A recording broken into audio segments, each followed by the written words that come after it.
Welcome to your April 20th edition of Off the Mat. We've got UFC on Fuel TV review to do, and we've got a preview of UFC 145 coming up right after this.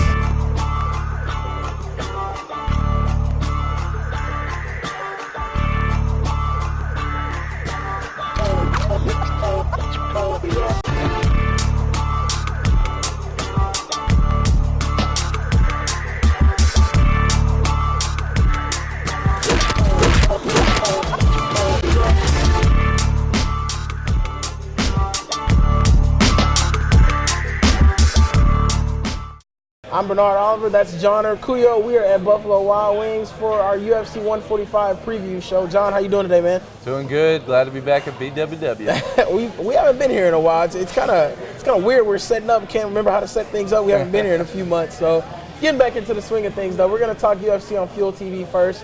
Fuel TV 2 first. Man, what a great card that was last week. I believe we went 3-0. I don't toot our own horn or anything, but I believe we went 3-0 in our picks last week. We had a couple KOs looked pretty good. You had a couple submissions came out, a couple decisions. Dennis Siver starting off. Dennis Siver versus Diego Nunes. What a great fight that was. They went all the way down to the wire. Dennis Siver pulling out the unanimous decision. Yeah, most definitely. And just like we said last week, he comes out, he gives the fans what they want. He goes through fights, and like we said, it was going to go the distance. Or like I said, I believe there were a couple other comments, but.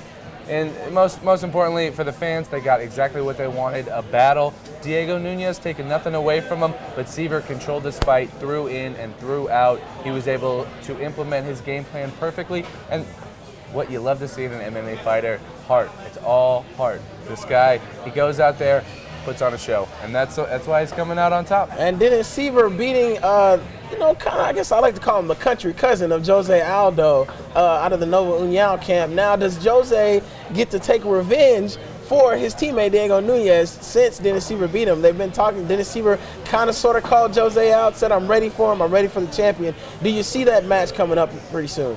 I think that would be a great match, definitely something that would excite the fans. Jose Aldo, one of the pound-for-pound best fighters in mixed martial arts, so he's kind of running out of competition, if you know what I mean. That weight class is kind of developing after a former season of the tough, but what are you going to do? You've got such an elite fighter in Jose Aldo, someone, especially you've seen this happen with some of the other champions, George St. Pierre, John Jones, Anderson Silva. These guys are so good, and they're just so far above any of these, top contenders. But I think Siver's a guy who can give Jose Aldo, a run for his money. You look at when Kenny Florian fought Jose, they went the entire way. He put his game plan to work because he's another one with tremendous heart. And I think Dennis Siver, he can do the same thing. He can find a way to really neutralize Jose Aldo and give him a good fight. Not saying that he's going to win that fight, but I think it is a good idea. He has a chance is what you're saying. I can't wait. If that fight actually happens, I can't wait to have it. I don't think it's going to go to this. I think somebody's going out on the stretcher that night. Somebody's going to sleep, break out the smelling salts and wake him up. But moving on, though, how about Stan KO and Alicio Sakara, man? What an amazing KO. To come back from that loss to Sonnen so dramatically and in a great fashion, it kind of shows you the heart that we were talking about in Stan, the drive and, that an American hero like him has. Most definitely, and that's the thing that you want to see, Stan coming off of a big loss to a great competitor in Chael Sonnen, and he's got to come back, and this is a great fight for him to kind of get back on track. And he comes out and proves that he's one of the elite fighters out in the MMA and the UFC. And he came out in Sakara. Sakara, I know that we weren't thinking that he was going to come out and bang and be throwing and try and stand up with Stan. But Stan, he got a battle right back, but he took advantage of those shots, and he really was accurate with his punching and really put it to Sakara. You see that knockout, and that's exactly what fans of Stan want to see, a big knockout coming off of a loss. And I love so much the guys in that weight class are just fighting it out, duking it out. It's kind of happening with a lot of the weight classes in the UFC. You see it in the heavyweight division. You definitely see it in the welterweight division. Kind of starting to happen in the featherweight division, bantamweight division. There's a lot of guys that just beat each other. The champion gets the belt, takes the belt from somebody. Next guy comes up, beats that guy. Then he goes back and beats the guy who beat the original guy who did that. Didn't mean to confuse you if I did there. But basically everybody's beating everybody in a lot of different classes. It's a good thing and it's a bad thing. It's a good thing because you have a lot of fighters that have the caliber to be champion. It's a bad thing because who's going to fight who win? You know what I mean? I agree, totally. And that's the thing that we've seen with the UFC. It's an evolution. We're starting to see these older veterans, kind of their careers are kind of coming to an end, getting up there in age and fights. Obviously, it's going to take a toll on anyone. But that's how the sport moves on. No one's going to just jump. Not everyone's John Jones. They just jump into mixed martial arts and they're a superhero already. But I think it's just a development part. There's going to be guys that just got to beat up on each other. Mm-hmm. That's how we develop these rivalries that people love to watch so much. I think that is only helping the sport. And once these guys get a couple fights under their belts, sky's the limit. How about a little Viking power with Alexander Gustafsson? Wow. Coming out, getting the unanimous decision over the returning Thiago Silva. Just a great fight. It didn't go KO, kind of like some of us thought. I think Brett said he was going to get a KO. But definitely wholeheartedly beat Silva after, he was coming back. On the card, if you just look at the judges' cards, I believe 2 judges scored it 27-30. So if you're just going off judges, which I don't like to do, but if you're just going off judges and kind of the things, the technical side of things, he really, really kind of gave it to Silva in a way that Silva couldn't answer. And maybe it's a little bit of that ring rush you talked about last week. Maybe Gustafsson is just that next guy in the weight class. I think it's a combination of both.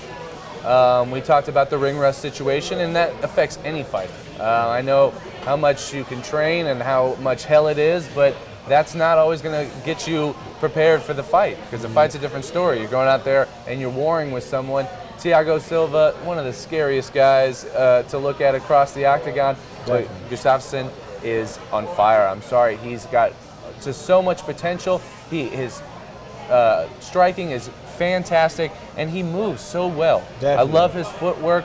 He takes advantage of his spots. He's in, he's out, moving around. Thiago Silva, a dangerous guy, powerful rights and lefts. People forget about that. Definitely. The pit bull, the only situation that really could have gone his way is if he had caught Gustafsson, but he was just moving around so well and really showed the judges it was his fight. Yeah, Alexander, I love this whole movement that's kind of behind this Viking power that I keep hearing about. I really like to see just how he kind of receives the fans. He's just happy to be in the UFC. He's just one of those guys that you just love to root for in the UFC. And when you see how much he's improved ever since that loss to Phil Davis, goes and trains with Phil Davis, brings him into, goes into a camp with Phil Davis, and he has just looked stellar ever since he started training with Phil. I mean, every part of his game that was wrong against Phil Davis has been corrected or fixed since then. So that's the mark of a true fighter, learning and gaining all this experience and not just kind of staying on the same kind of level, kind of, climbing and getting over that mountain. I really see Gustafsson becoming one of the elite fighters in the UFC. I mean, how could he not? Well, I think he's moving up. This is exactly what we want to see. And I think Dana is kind of hit the jackpot. He's, nice, got a big smile on his face because this is a guy that they started promoting, and he's paid off, tenfold. He is an exciting fighter. Viking power, a perfect niche to get behind in the promotions. It's just fantastic because he's a young guy, someone that a lot of people enjoy watching, and that's exactly what you want. You want to turn on something. You want to, if you're going to be paying for these pay-per-views, you want to go and you want to watch someone that you can really get behind and cheer for, because that's what makes fighting so much fun. Definitely. It's just getting behind your guy. That knockout time gets you excited. Well, guys, we're going to take a break here. When we come back from the break, we're going to talk a little Tough Live, and then we're going to get into UFC 145. You're watching Off the Mat.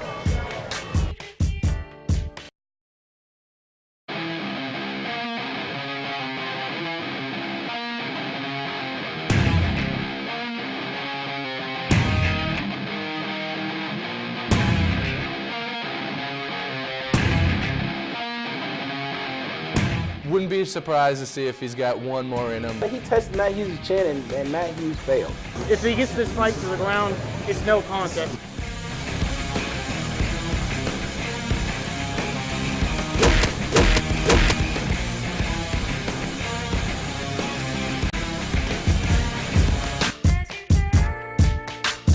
And welcome back to Off the Mat. I'm Bernard Osler. That's John Arcuyo. Brett is at the studio helping other folks out at UATV tonight. He couldn't be with us at B-Dub tonight, but we miss him. He's here in spirit. His predictions are up on UATVonline.net. You guys make sure you go check those out online. Check us out on Facebook, facebook.com/offthemat.tv. You can check us out on Twitter, Bernard_Oliver.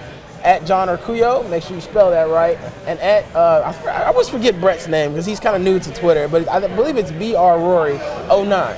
If it's not, it'll be at the bottom of the screen for you guys so you guys can see that. Sorry if it isn't. Brett, get a better Twitter name. All right, so moving on, we're going to get into Tough 15, Tough Live, as they like to call it. Tickle coming out and not performing as well as he may have thought he was going to. He kind of meandered and did what we thought he was going to do, got submitted, didn't go all 3 rounds. I thought he was going to bang it out with forget his name. What's his name? Oh, Proctor. Proctor. I forget that he didn't bang it out like we thought he was going to do with Proctor. Proctor came out, didn't get a lot of showtime on TV. Maybe that kind of made him mad. He came out there and showed everybody that he could submit Chris Tickle and he could make him quit. So Tickle, a lot of things went wrong in the house that week. He was laughing. Him and Cruz kind of got into another beef. You can't be really beefing with your coach, but Cruz came in and apologized for kind of jumping on his case. And, he still loses the fight, still fooling around, pranking. Is he there to fight or is he there to get noticed? I think it's, he's in a situation where he's not taking full advantage, and it's unfortunate because there are fighters that just would kill to be on this show because it's just a platform. It's a jumping off point for these fighters to get their face out there, to get their name out there, to show their skills on a big stage when, they would most likely be on Facebook for a prelim fight. Definitely. Tickle is a guy, he's got great potential, a good fighter, good skill, but we've seen throughout the show he's taking bathroom breaks, he's taking pauses, he's not all in, and it's evident when you watch the show, and it's unfortunate because an opportunity like this, you say Joe Proctor's not going to let that slide. Exactly. And Joe Proctor, a guy that was not talked on, definitely slept on. People don't understand that he's someone who's got plenty of fights under his belt, and he's a scary adversary. He's big for that weight class, and size-wise, he kind of outmatches. You saw when he stood next to Tickle, you could see that that size advantage, and it proved to be an advantage. He took control and went after him. Gets the W, and Tickle's, I guess he's got a prank. He's got nothing left to do. Yeah, Tickle not performing the way Cruz would have liked. Faber gets control again for the next round, and he throws in It's John Coffer versus I believe it's Vince Pichel. And that's another fight that's interesting, and that's another thing that we've talked about. This live, putting the show live, it's difficult for the coaches. They have to make these quick decisions. Fight's over, they got to decide right away, and it can really take away from the strategy. All right, guys, we're going to take another break here. When we come back, we're going to get into the greatest talk that we're going to have for a while. These two guys are going to fight Saturday night. John Jones and Rashad Evans at UFC 145. We'll be talking that when we come back. You're watching Off the Mat.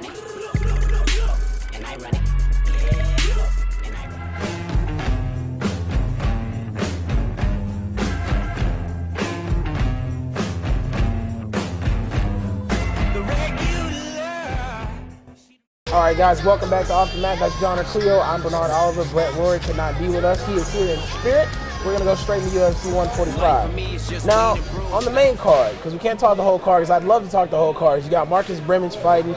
You got Mac Danzig fighting. You got Travis Brown fighting. But we can't talk the whole card. We don't have a lot of time. We're going to tackle the main card here for you guys. Martin Bocek versus John Alicio. This match quite possibly has Fight of the Night written all over it, just because of the Alicio coming back, being in the UFC, leaving, coming back, going against Bocek, who was a guy who has really only lost one fight in his career. And you see the things in Bocek that you could see in somebody who could possibly contend for a title in the future. Alicio has a lot of fights under his belt. They're roughly the same age, but Alicio is definitely a little more battle hardened than Bocek. Yeah, I agree. Alicio takes a little trip away from the UFC and gets a little bit more experience. And that can pay off tenfold when you get into a later, a fight that takes it a little bit further. But you look at Bocek, he's someone who takes care of business. He's not going to let this fight go to the cards and let the judges kind of take care of it. One loss, and it wasn't shameful, by the way. I think Bocek has a good advantage here because when you leave the octagon and you come back, you don't pick it up right away. Being out of the octagon can definitely affect people's game plans and how they react when they get attacked in the ring. Definitely. Alicio coming in, like I said, he's battle hardened. He's one of those guys that has a lot of fights under his belt. He hasn't necessarily been knocked out a lot of times, so it's not like the light is clicking out a lot faster. I just feel like that Bocek has a really strong chance of bringing it to Alicio, John Alicio, excuse me, I said Alicio Sakara. stuck on last week. But I really feel like he has a chance to bring it to him, and he could win this fight. If Alicio wins, he's got it. He's got it anywhere basically. He's got it on the feet. He's got it on the ground. Bocek, he's got it on the ground. He's kind of got it on the feet too. But I really feel like if they stand up, this is Alicio's fight. If they go to the ground, it can go either way. I have to agree with you there. Like we talked about, obviously he's got a little bit more advantage in the veteranship game, having so many fights under his belt. But I think I like Bocek's ground game. I will have to give him the advantage on this one. So I'm going to have to say that he's going to be smart enough to stay away from those punches and kind of keep this against the fence, play that dirty boxing game, get in there with some knees and take it to the ground. Definitely. So my pick is going to be Alicio. I'm very reluctant to pick Alicio, but that experience is hard to kind of pick against that. It's very hard to pick against that, but don't be surprised if Bocek comes out. John, who you got? I'm going to go with Bocek. I think that this is his time. It's he's been in the octagon. It's a little bit more prepared. All right, well, moving on to our next fight. Mark Hominick coming against Eddie, the newcomer, Eddie Yangan. If I'm saying his name wrong, it's one of those weird names, kind of difficult to say. The Filipino Eddie Yangan coming in and fighting Mark Hominick. Mark Hominick losing in 7 seconds to the Korean Zombie was really amazing to me. I couldn't believe that it was over just like that. You blink and you missed it. Before that loss to Jose Aldo, battled it out for the entire fight with Jose Aldo and then getting knocked out in 7 seconds to the Korean Zombie. You kind of wonder where Mark Hominick is right now. It's a tough road. And with any kind of fighter, you're going to have ups and downs. You go into a fight with Jose Aldo, a monster in the game, and he puts another head in your head. Frank and Hominick, we dubbed it. That's right. He's unfortunately, you come back against this Korean Zombie. Someone else is also hot, winning several fights, and then you get Hominick. He's trying to make a comeback, and then runs into something, get caught, done. And it's unfortunate because that can really mess with your confidence as a fighter. But I think Hominick, he's been around the block. He's had so many fights, and this is a guy who's not going to be knocked off course just by an unfortunate getting tapped real quickly and ending a fight. I think Hominick is going to come back and he's going to be prepared for this fight. I feel like he had a lot to prove against the Korean Zombie, and I felt like that maybe that kind of got in his head. That Jose loss is still kind of in his head. Now, I believe we're going to see the Mark Hominick that we saw at the beginning of that Jose Aldo fight. Now, I think he's going to come out and he's going to give it to Eddie, and I really feel like that Hominick is going to come out on top of this. His kickboxing is some of the best in the UFC, and I just don't see him losing 3 in a row. That is not something I see Mark Hominick doing. I see him coming out, getting this newbie, getting this guy who he's only got 1 fight under his belt in the UFC. I really see him coming out and establishing himself in that weight class and saying, I'm still here and I'm still here to stay. Because before that Korean Zombie fight, he was still talking about fighting Jose again, not losing in 7 seconds. But I got Mark Hominick in this fight. I really feel like he's going to come out and he's going to show the people that he's still there. John, who you got?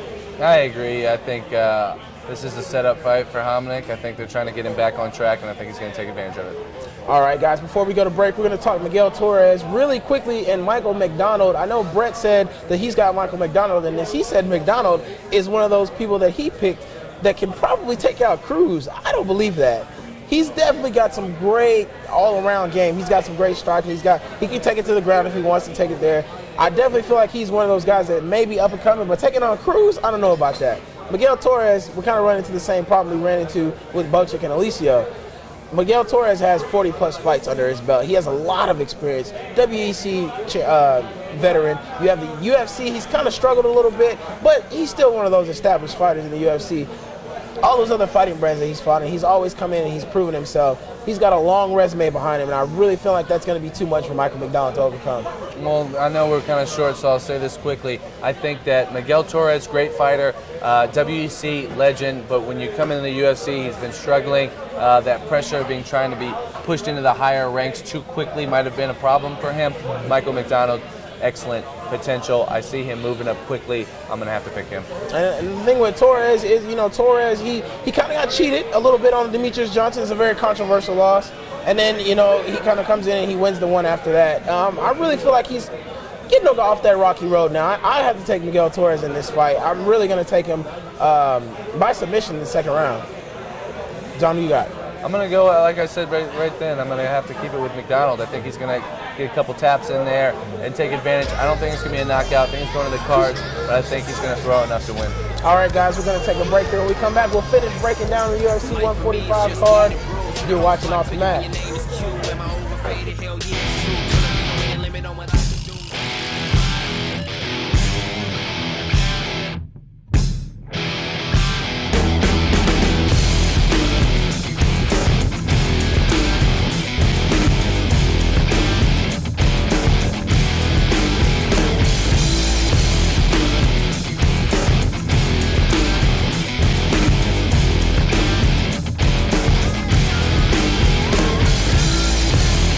Welcome to your final segment of Off the Mat. I'm Bernard Oliver. That's John Urquio. We're getting back into this UFC 145 card. The next fight, you have Brendan Schaub versus Ben Rothwell.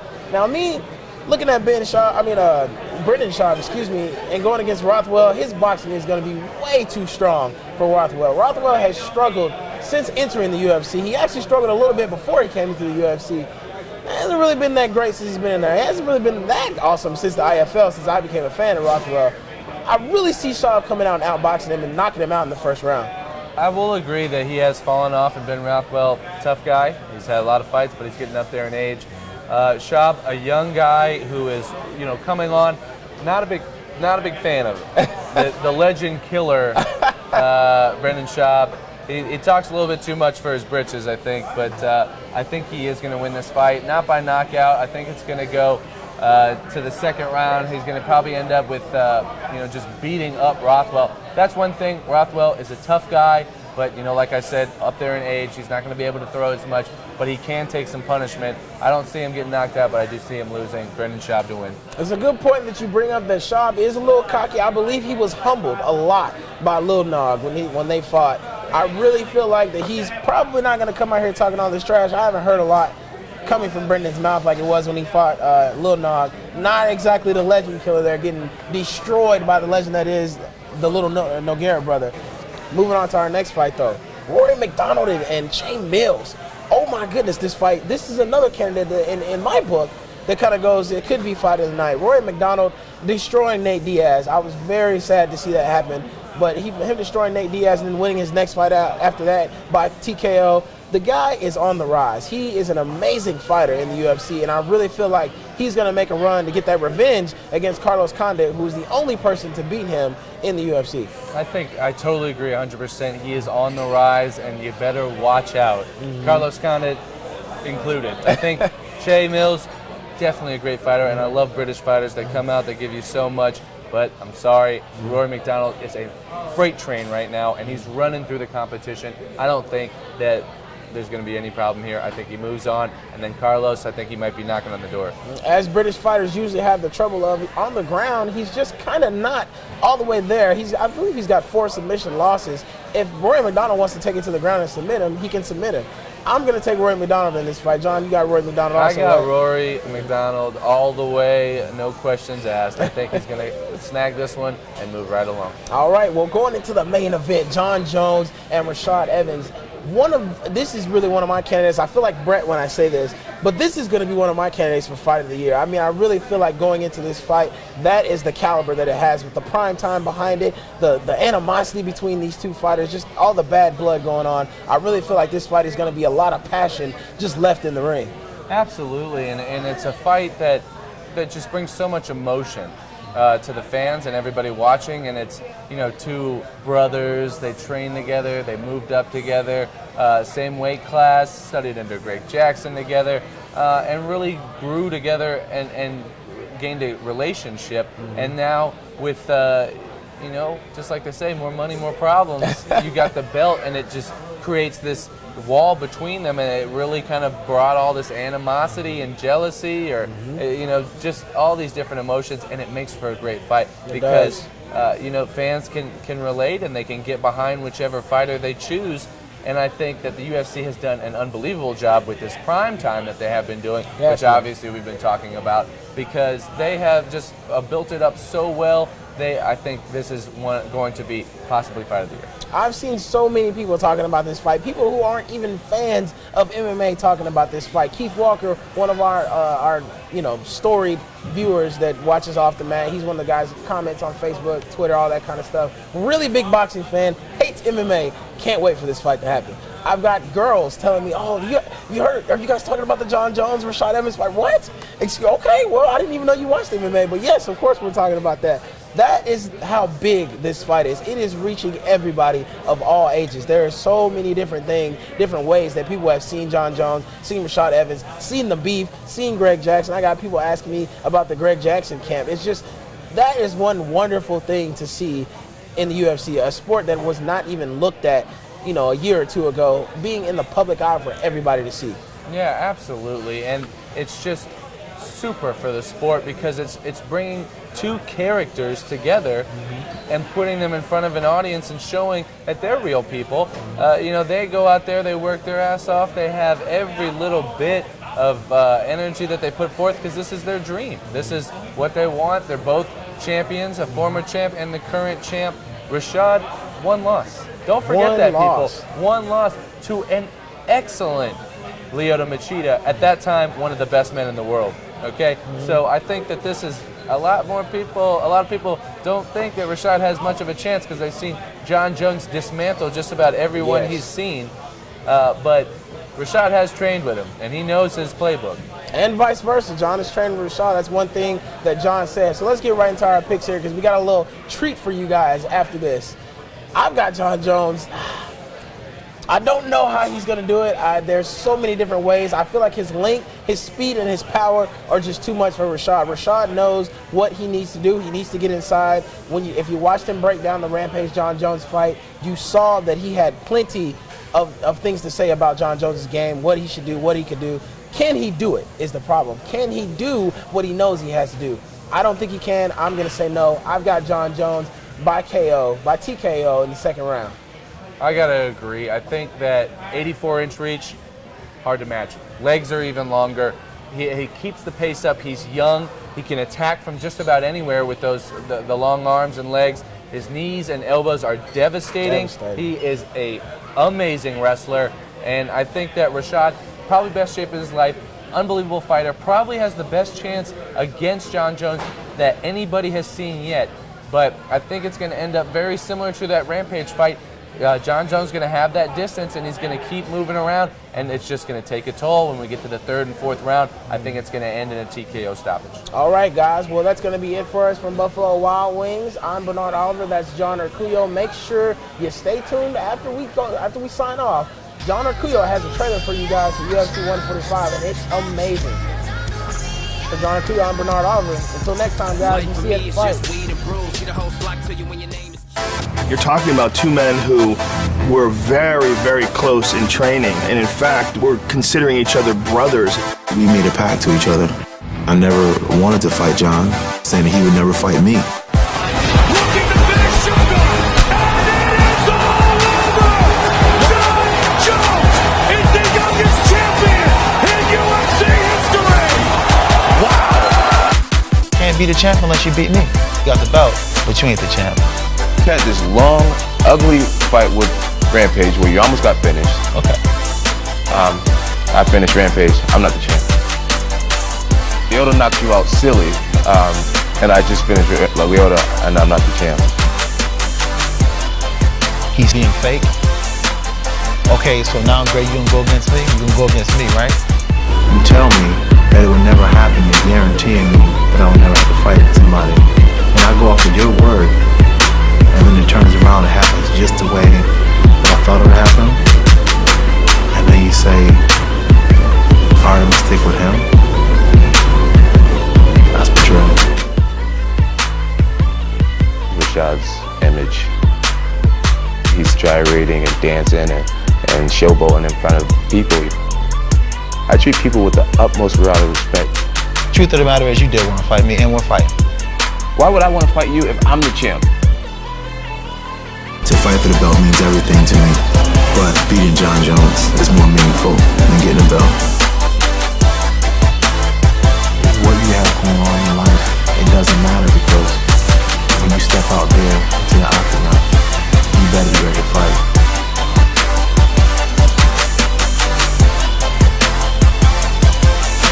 personal, yeah.